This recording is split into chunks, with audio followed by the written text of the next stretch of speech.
Tu es seul, dans la cabine assombrie d'un vol de nuit. Les lumières sont tamisées, les moteurs chantent à peine. Et au-delà du hublot, il n'y a qu'un océan noir ponctué par quelques éclairs lointains. À cette altitude, le monde semble suspendu entre la Terre et l'espace. Et pourtant, sous cette tranquillité apparente, se cache l'une des décisions techniques les plus cruciales et les plus mystérieuses de l'aviation moderne. Pourquoi, au fond, des centaines de tonnes d'acier et de kérosène se déplacent-elles à plus de 10 km au-dessus de nos têtes? Si tu aimes plonger dans ces énigmes aéronautiques, pense à t'abonner à Vols inexpliqués. Chaque abonnement nous permet d'aller plus loin dans ces enquêtes, d'accéder à plus d'archives et de te proposer des histoires encore plus captivantes. Car derrière chaque vol banal se cache une mécanique fascinante, parfois troublante et souvent méconnue. Revenons à notre nuit noire au-dessus de l'Atlantique.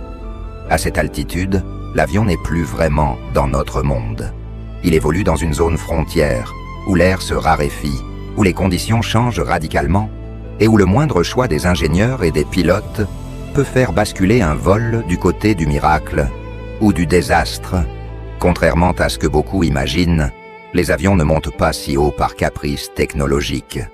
Ils le font parce que l'atmosphère elle-même leur impose un compromis délicat, presque philosophique. Trouver l'endroit exact où voler devient à la fois possible, rentable et sûr. Trop bas, et l'avion lutte contre une mer d'air épaisse qui le freine brutalement. Trop haut, et il se retrouve dans un désert atmosphérique où même ses ailes peinent à le soutenir. À basse altitude, chaque mètre parcouru est une bataille. L'air y est lourd, compact, presque visqueux. Pour avancer, l'appareil doit le fendre comme un navire brise une vague.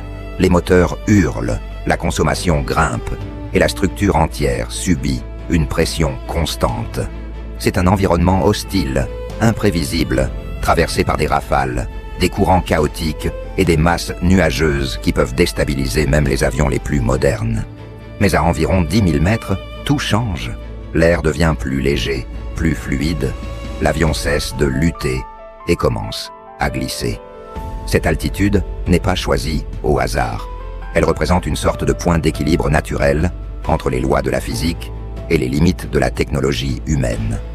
Cependant, cette zone de croisière n'est pas qu'un simple compromis économique. C'est aussi un espace où se jouent des phénomènes invisibles et parfois inquiétants. Là-haut, l'avion traverse des courants puissants et silencieux, des fleuves aériens que personne ne voit, mais que chaque pilote apprend à lire sur ses cartes météorologiques. Ces courants peuvent transformer un trajet ordinaire en course fulgurante ou en véritable cauchemar logistique. Imagine un appareil lancé à près de 900 km/h qui se retrouve soudain porté par un vent arrière dépassant les 300 km/h. Sans brûler une goutte de carburant supplémentaire, sa vitesse au sol bondit comme par magie.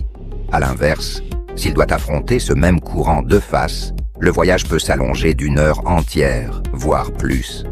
C'est pour cela que les trajectoires des vols ressemblent parfois à des détours absurdes sur les écrans de suivi. Les avions ne contournent pas seulement des tempêtes, ils contournent aussi des rivières d'air invisible. Mais ce ballet aérien comporte aussi sa part de danger.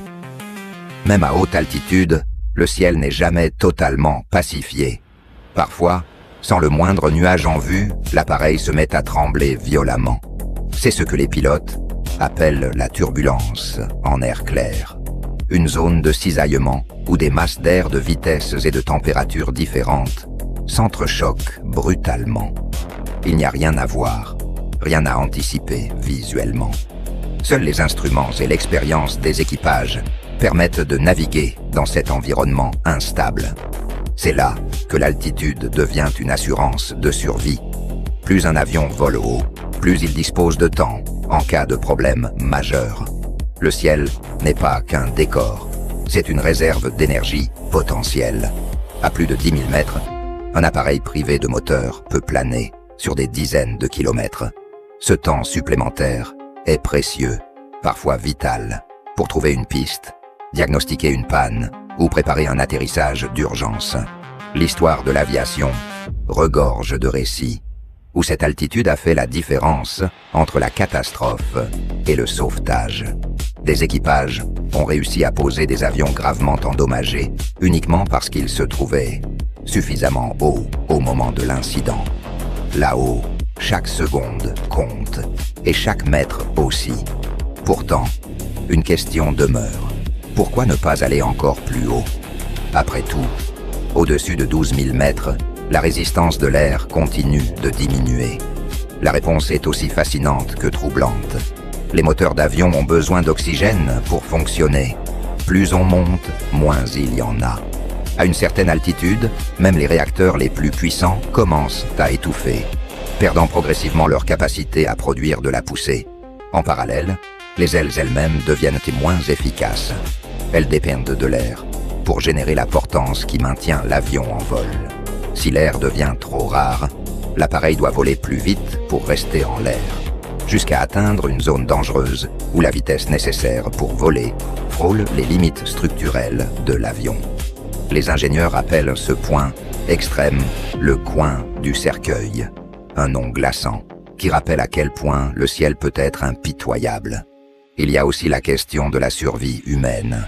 Les avions commerciaux sont pressurisés pour simuler une altitude supportable par le corps humain. Mais plus l'avion vole haut, plus cette bulle artificielle devient fragile. En cas de dépressurisation soudaine, le temps dont disposent les passagers pour réagir se réduit à quelques secondes. À certaines altitudes extrêmes, il serait pratiquement impossible d'agir à temps. Et pourtant, l'avenir semble vouloir repousser ses limites. Des projets d'avions ultra rapides, capables de frôler l'espace, promettent des voyages intercontinentaux en quelques heures seulement. Ces appareils évolueraient bien au-delà des routes aériennes actuelles, dans une zone où l'air est presque inexistant.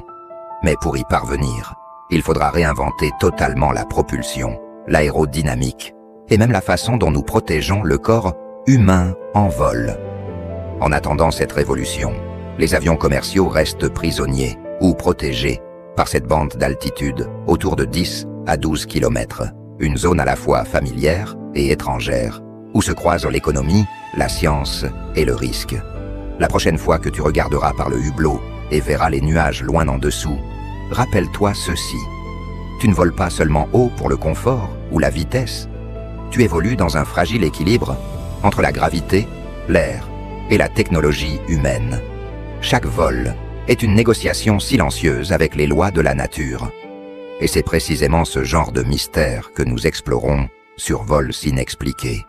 Si ces histoires te fascinent, ton abonnement nous aide à continuer ces enquêtes, à rencontrer des experts et à te dévoiler des secrets que peu de gens soupçonnent. Alors, imagine maintenant un futur où les avions voleraient 2 fois plus haut qu'aujourd'hui. Serait-ce une avancée vers plus de sécurité? Ou une prise de risque vertigineuse? Verrait-on la Terre comme jamais auparavant? Ou perdrait-on une part de contrôle sur ces machines géantes? Le ciel a toujours été une frontière. Peut-être que la prochaine grande énigme de l'aviation ne sera pas pourquoi nous volons si haut, mais jusqu'où nous oserons aller.